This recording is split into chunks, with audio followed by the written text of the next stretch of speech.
Good morning, Alex and Mark. How are you both doing? Very well. You? Welcome to our IoTsy's podcast. Very exciting. We're thrilled to have you, Alex. Do you want to just do a quick intro about yourself and what you do? Certainly. So I'm a tech investor. I started off being an engineer and held down a number of operational roles before getting into an investor role. Started off in private equity and then slowly migrated back to my passion of startups. I've worked in a number of high-tech startups, and now I have the privilege of investing in the good ones, of course. Sounds fascinating, which is why we're really pleased to have you on board today. So do you want to tell me how you know Mark? Because the two of you have previous, don't you? Absolutely. So Mark's become a very good friend. We first met actually while doing a turnaround operation on a restaurant chain, which feels like a bit of a joke now. Macro forces, let's just say. I think we did a good job, but yeah, as you say, you can't fight the market. So that's where we met. We had a great time together. We were both contractors at the time, and really getting into the operations of businesses, which was good exposure, and we had a few laughs. So and it's been great ever since. What Alex doesn't say there, Sharon, is we had a few laughs, but we also had a lot of tears. So, but yeah, we survived that, and I think we're both better people as a result of it. So we've all escaped the corporate world then. That's it. That's very much it. I think it's great to echo on that point of Sharon, Alex. I'm blown away to have you on here, both not just as a friend, but also I think it goes to show that not all investors are bad. With having you on here, obviously everybody will have seen Alex on Tippy Top, the videos that he does, both on TikTok and LinkedIn. I'd like to say, no, I think I can say this, that I haven't seen any other individuals from an investment world point of view putting out as debunking the myths around investment and startups as Alex does. So I think we'll have a really good chat. And if you're watching this, everyone, don't just shamelessly come and look at our channel. Go and have a look at Alex on TikTok. Ignore the ones where he's backflipping off a boat. He's got a great body. If you're into that, go have a look. I've watched it numerous times alone in the dark, but that's a different conversation, a completely different podcast altogether. More about this backflipping. What was going on there, Alex? Well, I reversed it, so it turned into a front flip, actually, out the water. It's Alex backflipping off a yacht, so whereas I say all investors are not bad, he does live the investor life. The yacht's in the background. That's where I want to get to. Yeah. It's all an illusion. Oh, that sounds amazing. So how's lockdown been for you? Well, fabulous. I don't know if that's offensive to other people, but I just want to echo what Mark was saying about, not everyone in corporate is bad. Best boss ever, Mark Parker, right there. Like, he's on my left. Look like we're dancing. But no, lockdown's been good, and I think it's, as we've said, we've seen the restaurant industry go down. So if you were in that, my sympathies. But we've seen a lot of technologies and things come forward. And especially, being a tech investor and with yourselves, you've probably seen things go up. So a lot of benefits, and working from home, there was a lot of corporates that were just saying, it's not possible. As soon as they saw that cost line of the, rental cost line go down, they were like, oh, we've listened to you. And yes, this is a fabulous idea. So it's driven a lot of change and a lot of things that Gen, I guess, Y and Z really wanted.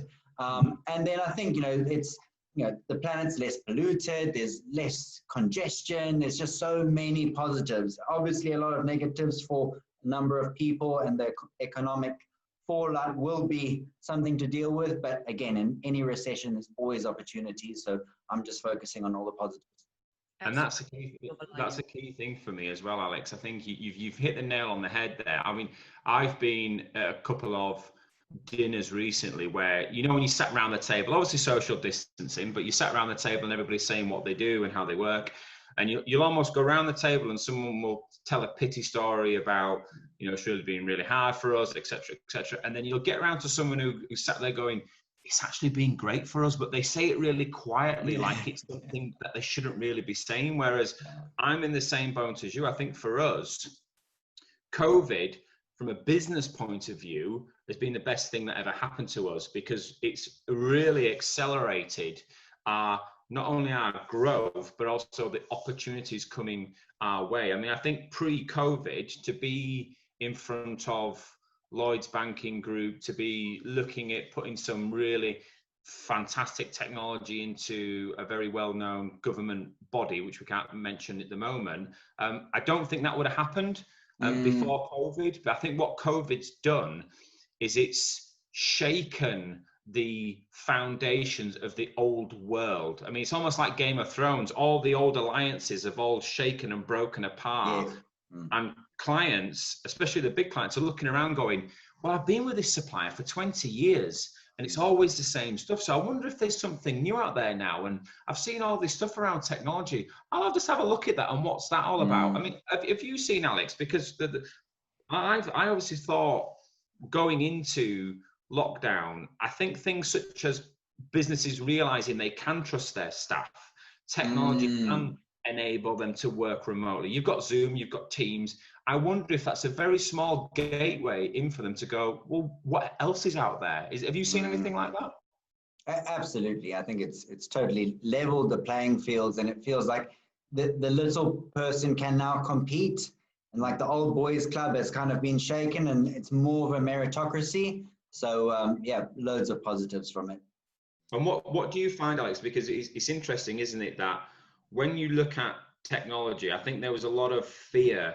I think there still is in some ways around technology. I don't think it's plain sailing yet from a technology innovation point of view. I worry that we're going to go down the route of innovating for innovative's sake.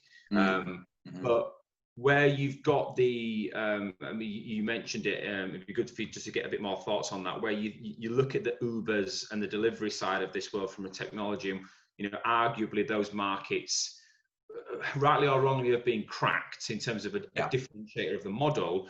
Where do you see technology going in terms of those sectors or those professions what are a bit old-fashioned, which are in desperate need of innovation?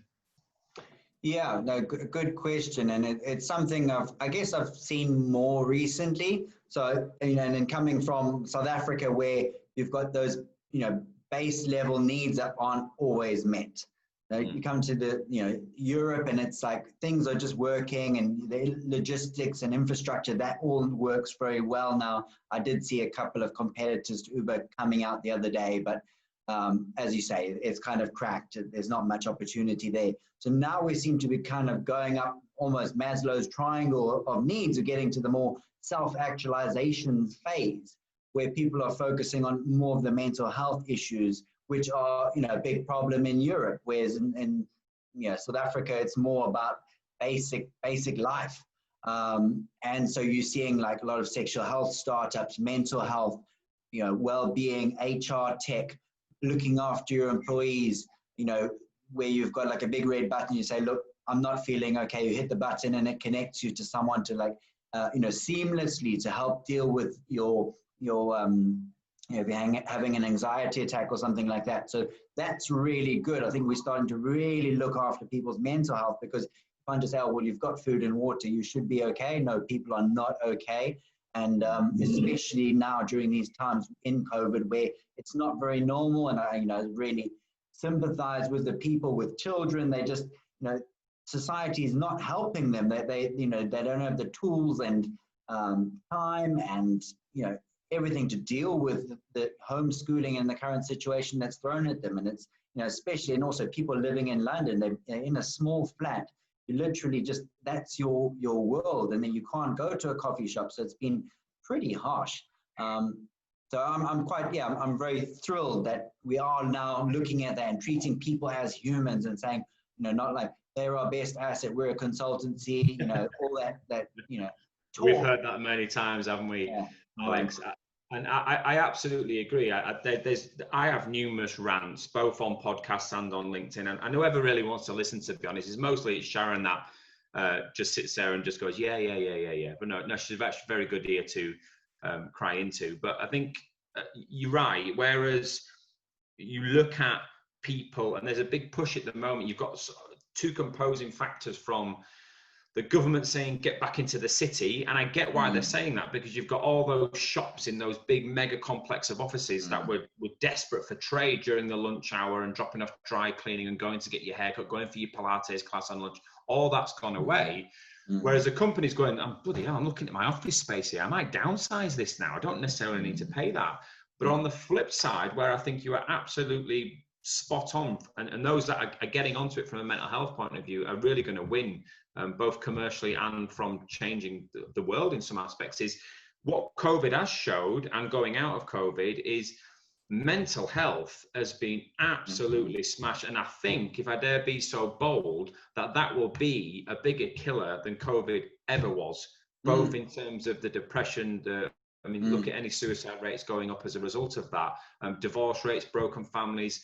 Whereas I think that technology that makes that seamless, from not only breaking the stigma down of mental health, but having that confidence for someone who is in those dark days to be able to reach out seamlessly and then get support, is a massive beneficiary for that. I just hope that how they commercialize it is in the right way. I don't know. I mean, everybody's obviously wants to make money, and it has to be profitable. But how they commercialize that process, I'll be very interested to see. Yeah, exactly. And actually, what we started to see in a lot of investee companies, the highest incidence of illness was due to mental health.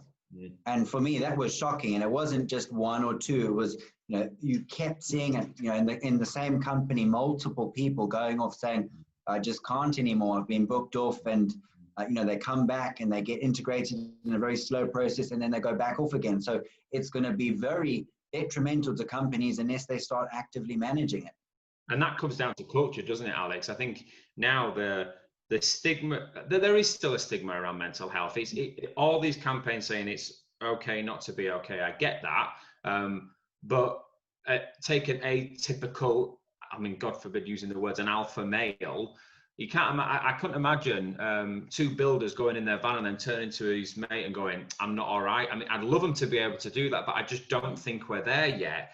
Whereas I think where technology can help is if there is that seamless integration. And when you're talking, you put 5G on top of that. You talk about how fast those interactions can be, but also how fast that can come back. I mean, you're talking 0.1 millisecond in terms of the speed of a 5G transaction. That, for me, I think will start to break down that stigma even more, and even to the point where they might go, I don't want to be able to push to say I'm not okay. I want to get support and help in my own way in the background, because either I'm proud or that's just not where I am. If technology is there to help me do that, then for me, that is technology directly benefiting society, but also the economy as a whole. Yeah, absolutely. And connecting with people on whichever side of the world that are the best suited to your situation. Because at the moment, you can set up a Zoom call or something, but it is still a bit clunky. The latency and everything might just be like, this isn't actually working for me. So I'm looking forward to that. You miss those interactions, don't you, as well, Alex? I think, how many times have me and you go off for those coffee chats, going for those super expensive flat whites, God bless London. But in those little interactions, you build the relationship. You can't do that through technology. So whereas technology can enable both interactions from a worldwide, I mean, in terms of a talent pool, it's massively open now in regards to where you don't have to necessarily work or live where you work.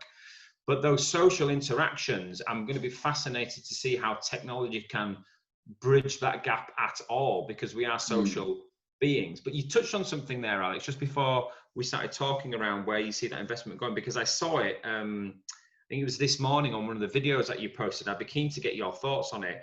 Is you talked around stop innovating, look at other countries and what they're doing. And the reason why I say that, and I'm keen to get your thoughts on it, is take South Africa, obviously a place that you know very well. Cloud computing traditionally there was very expensive, very expensive data costs to do cloud computing. So what did the innovative IoT companies do there?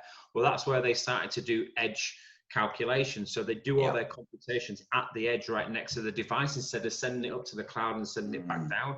And as a result of that, that is going to scale now across Europe and the UK. And everybody talks around edge computing. What they might not realize is when you look at the South Africans, they were forced to do that because of their environment that they're in. And now everybody's going, ooh, maybe I don't have to sign up to a really expensive cloud package because I could do all my computations at the edge. I mean, what are you seeing, Alex, in terms of different countries and what sort of innovative stuff they're coming up with? Yeah, no, very good point. I mean, there's also things like mobile banking, like Africa was first at that because they didn't have computers. So they just leapfrogged a whole kind of technology, which was amazing. And things like, well, there's M-Pesa, and they're talking about M-Copa in terms of, you know, delivering power via solar panels, and it's all switched on via, you know, mobile tower networks. And that's amazing technology that Europe can benefit from. And I guess the point of the video was just saying that, you know, it will be very difficult to be the most innovative person out there because everything kind of exists, all the ideas exist, but they might not be in your territory. So the point of the video was you can just look to those other territories and then introduce that technology into your economy. And for whatever reason, you know, it might not have come there, but the great story is that you can start and you've got like a 2-3 year window before, say, the US comes to the UK or UK comes to South Africa. And then that's when you can build a bit of a barrier to entry, a bit of a critical mass. And then all of a sudden you become a very attractive acquisition target because they say you understand the operating landscape there. And the reason for the story is I saw someone in the UK do it, actually, veering a bit, of course, now into entrepreneurship, but he was in the UK, said, I want to be an entrepreneur. What should I do? And all he did is he looked to the US, went through about 200 startups and picked out very systematic. Does it tick this box, this one, that one? Said, right, this one will work in the UK, established it. And lo and behold, 3 years later, that US firm that he copied bought him out. And now he's retired in Cape Town laughing. And, you know, is he a good businessman? Well, yes, because he could go through that process. Would he be able to do it again? Well, who knows? So I think it's just a fabulous model. That's the key. It's like the chap at the moment, I forget his name, who founded Gymshark. I love that story. I absolutely love that story. I mean, it's fascinating, isn't it? How society is obsessed with him because you put a pound or a dollar sign above his head and go, he built over $1 billion company. Everybody goes, wow. What they won't see is him in his garage when he first started. I mean, it's a very much a Google or a Jeff Bezos sort of story. You know, he printed everything himself. He had the setbacks. He had the arguments. He had people who were trying to get shares off him. All the crap that comes with trying to start. But now everybody sees the pinnacle and the top of it. Yeah. I think what I'd be keen to get your thoughts on as well, Alex, is, I mean, it's a very broad topic, but we talk about it both passionately in various different forums, is entrepreneurship. So my argument with entrepreneurship at the moment is I think it's been massively glamorized over the past couple of years. I mean, we're both on TikTok, and that's Tippy Top. If you're watching this, it's Tippy Top on TikTok. It's easy to watch those videos of some person sitting on the bonnet of their Ferrari and going, how did I get this? Nope. And I'm a Forex trader and multimillionaire by the time I'm 20. What's sort of your take, Alex, on entrepreneurship? Where's your head at with it these days? What sort of things are you seeing both from an individual, but also from a wider society as a point of view as well? Yeah, no, it's a great question. I think, you know, using your example of Gymshark, everyone is glamorizing him now in 2020. Meanwhile, it was a 9-year build. And that would have been a depressing 9 years because he would have been working from home. And as you say, all the struggles, and everyone just says, oh, look at this is great. And going back to our earlier conversation, the effect on mental health is dire because everyone says, oh, why am I not $1 billion unicorn? And they just beat themselves up the whole time and they're chasing that as opposed to doing entrepreneurship because of the right reasons, because they're passionate about something, because I want, you know, low cost gym wear that actually looks good. I don't want to have to go to Primark and get something that's really bad for the planet. So I think it's I'm happy that entrepreneurship's in vogue because it means more people are going to attempt it. But as I say, expectations have been poorly managed in terms of how quickly and how easy it should be and what everyone else is getting. And in terms of investment as well, it's like, I'm just going to go and raise £1 million seed round. And in the UK, that's just not reality. And the education out there is largely US centric. So seed rounds there are $2 million, but a graduate engineer costs $400,000 a year, not 60,000 in the UK. People just don't have that perspective. So, one of my missions on Tippy Top blog is to say, entrepreneurship's hard. I still recommend you do it, but take the right advice. These are the steps. This is what should be happening. This is how you look after your body, your mind, and your business, and protect your relationships at home. And just remember, if it fails, it's not the end of the world. Don't take it too personally. It's just business. And it's quite difficult though, because, especially if it's your source of income, financial pressure is probably one of the worst that there can be. So, it's your baby. I empathize with people. Isn't it your baby as well? It's that whole passion piece that you put into it. If it doesn't go well, it's yeah. No, sure. People do. Yeah, absolutely. And it's kind of a follow your passion and you'll never work a day in your life, or the other side, you might ruin your passion and have no reason to live. And that's the thing, isn't it, Alex? I think there's sort of two comments or takeaways I can take from that. The second one I'm going to mention is about the body and looking after yourself. The first one is around looking and starting. I absolutely agree. You should start, and obviously you should go into it with your eyes wide open. We are, as humans, we don't think of the downside. We just think of the yachts and the Ferraris and everything else. Obviously, as we know, there are significant consequences for getting it wrong, especially if you put your house on it or you fall behind on your VAT bill or anything like that, being struck off company's house and all that stuff. That they are all potential consequences of entrepreneurship, but luckily that doesn't happen very often. But I think I saw, I can't remember me, Sharon will be able to probably remind me at some point, I'll put it in the comments. I saw a really interesting talk a couple of weeks ago from a well-known billionaire in the US, not one that anybody would typically know, like a Jeff Bezos, but he was a billionaire. And he was talking about starting a company and being an entrepreneur. And he got very frustrated with people sitting there and trying to come up with the next Uber, the next Airbnb, the next WhatsApp or Facebook, whatever that might be.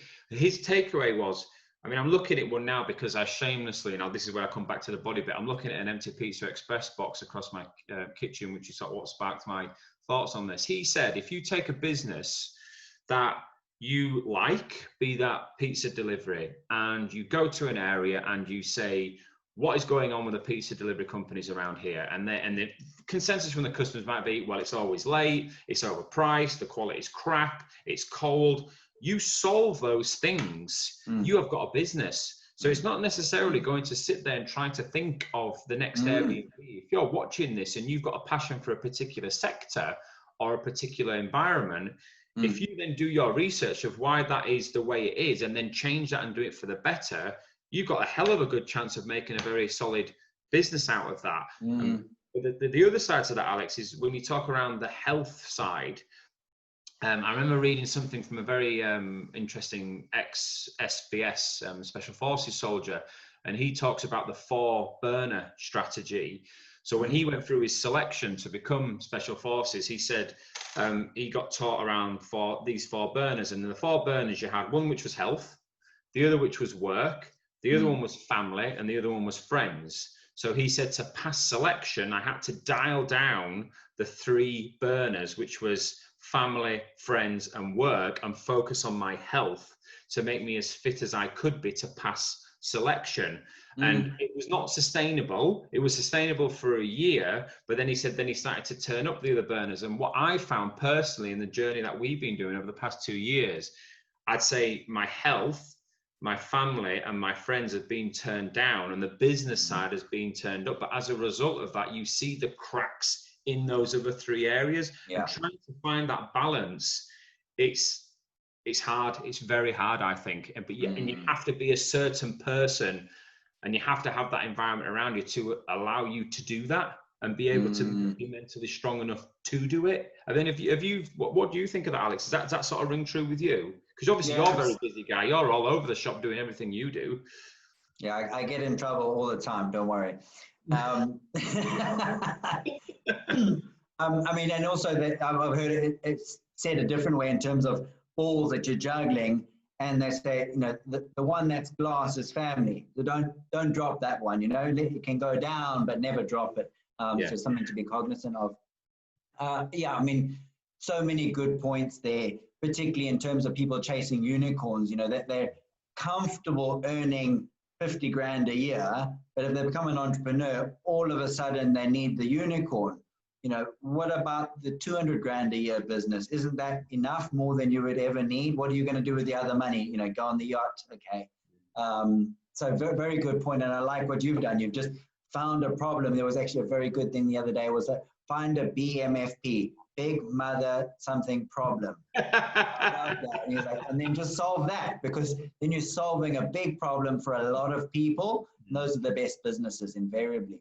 And you're absolutely right, Alex. I think it's finding that issue, but it's also being the staying power. I mean, so when we first started, we've been going for nearly 3 years now. I think the conversations we're having now are the conversations we'd have been loved to be having 3 years ago, but we were having doors slammed in our face, people laughing and going, you need to drop this, it's not going to work.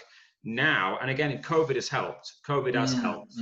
If you think our model is to get rid of a man in a van in terms of doing engineering work with technology and sensors, before it was cheap to throw a guy onto a site to do the work. Now they're looking and going, well, when I put his PAYE, his national insurance, his van, etc., into that, that's a very expensive role. Whereas I can pay you 25 quid for an IoT sensor and then £7 a month after that in the second year to be able to watch that asset for me remotely 24 hours a day. Well, I haven't got an engineer to not coming in because they're sick. They haven't had an argument with a partner on the weekend and decided not to come in. They haven't got drunk and didn't go on the call out. They're not stuck in traffic. That asset is being watched live. But people are getting that now. 3 years ago, no. And it comes back to your point around entrepreneurship and being able to keep going and being that certain mindset. I think, and you'll know it as well, Alex and Sharon, from the corporate world, how many times do you go with an idea and someone says no, and you go, well, they're the highest paid person. Okay. This is no. So, I saw your post on that the other day. Hippo, isn't it? The hippo. I hate that saying. I mean, have you found, Alex, as well, with being, you're in a very unique position that you can dive in and into the corporate world however you see fit, being on the investment cycles that you do. Do you find that being over that, you almost are free of the corporate world bullshit? Or do you find that sometimes you feel yourself getting dragged into it and you think, oh God, I'm glad I do what I do, so I'm not in the day-to-day trenches of that world? Good question. I guess it's, you get to dial into various different companies, and so it gives you a lot of perspective. No, I wouldn't say I'm free of it, and it's kind of difficult to always be free of it, because sometimes you just need to, even if you're an entrepreneur, you're working for a big corporate, and you need to kind of, you know, appease the gods that be to get the contract. So, as opposed to run away from it, I try and embrace it now, and I find there's a lot more influencing that goes on. The typical top-down structures are more and more being abolished. So it's all about influencing and getting your point across that way. I found your post the other day where you talked about, coming out of a corporate world and then going into be an entrepreneur and then wanting to earn the 80, 90, 100 grand a year sort of pay as a result of that. And your takeaway line was, if you want that, go get a job. I mean, you absolutely hit the nail on the head for me. That was a perfect post, because I absolutely agree. I think everybody feels like they win the lottery, don't they, when they go down that investment route, and then they think that that's it. Then I'm going to pay myself 200 grand a year, and off I go. And you must see it daily, Alex, of delusions of grandeur in some ways. I mean, what are the sort of top things that you look at when someone comes to you and says, right, Alex, this is what I've got, this is what I want to do?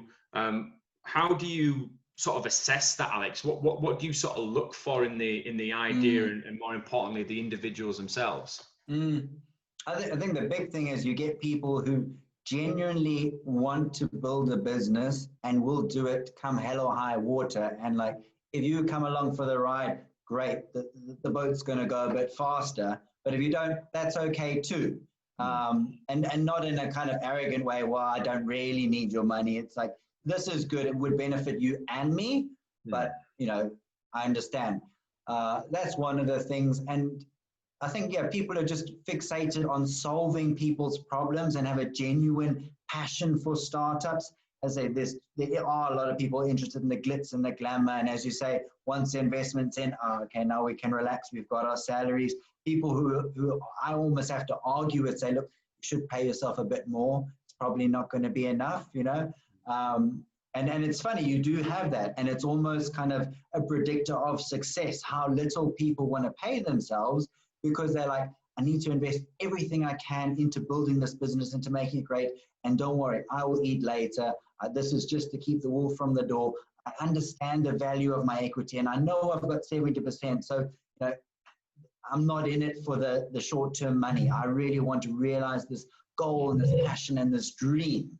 And the business is kind of just a mechanism for doing it, because you know, and money happens to be the precipitate. But once I have that money, I'll reinvest it, and I'll probably do more similar things, as opposed to I'm going to lie on my yacht. Which you're like, what are your real intentions? Actually, no, that would drive me. I could never do that. I couldn't just lie on a yacht. I probably could for a week or two, but after that, I'd get mind-numbingly bored and do everybody's head in who was ever on the yacht with me. But being an introvert, I'd probably be on my own. As long as we're invited, bring Sharon and I along. You'll always be there. As long as you keep your hair as you are, then you're definitely coming.